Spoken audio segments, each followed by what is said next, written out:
When you first start up Google, you'll see a blue button with the word Sign In on it in the upper right-hand corner.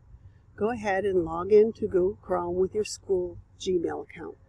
First, you'll put your username. If you're logged into your school account, you'll put your first initial, then your last name, followed by the 2-digit year of graduation. Don't forget to add the @clearviewschools.org. Remember that we have more than one school in our district, so schools should be plural. Then you'll put in your password. After you're sure that you have that correct, click on the blue Next button.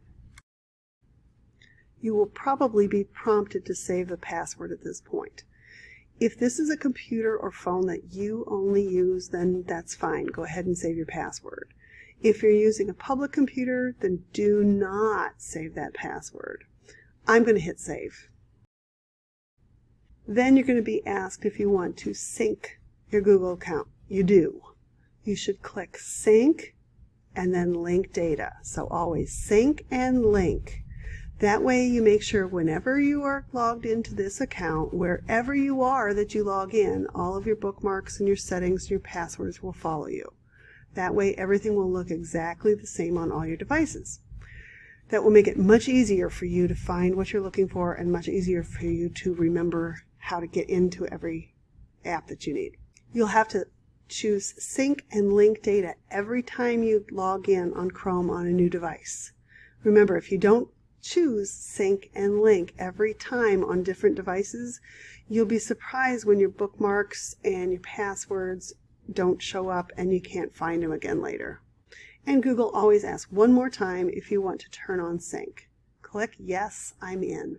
And now you should see your initial in a circle in the upper right-hand corner of your Chrome window. It is very likely that you are not the only person in your family that has a Gmail account. It's extremely important that you set up your computer so that you are not using someone else's account. If your brother logs in and works in Google Classroom, and then later you try to do your work, you won't want to be logged in as him. If you do, not only might you not be able to access your work later in Google Classroom or wherever else, but you might end up doing all your work from his account and then you can't get to it later. Let me tell you about a time I really learned my lesson about making sure each person was logged in as their own user. One time I left my computer on the table and my daughter sat down and watched fashion videos while my account was logged in. I swear I had fashion advertisements showing up on every social media account I owned for years. So we need to set up another account with Chrome. In the upper right-hand corner, click on the colored circle with your initial on it. If you've changed your icon to be a picture, you'll click on that. Now, let's go down to Add another account. You'll see an icon with a picture with a little plus symbol on it.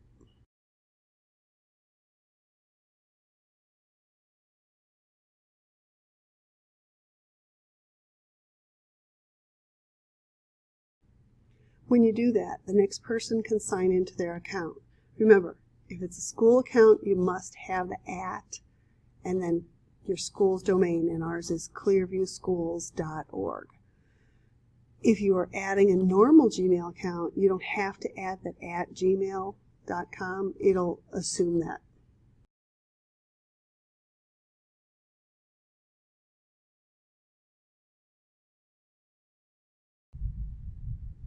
After you've added that second account, it's really easy to go between accounts. Simply click on the circle with your initial on it and go down and select the other user. Now, if you choose not to save your password for the account, you will have to enter the password. If you choose to save the password, you'll go right into your account, unless it's been a while since you've logged in, and then it will prompt you for a password again.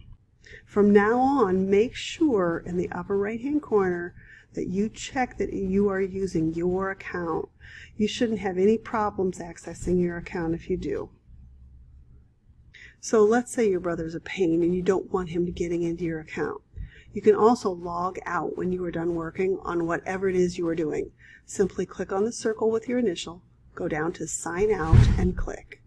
The person will be saved on Chrome, but you'll have to sign in next time. If you ever decide you don't want an account on Chrome anymore, simply click on the circle with your initial, go down to Other People, and click on the gear next to it.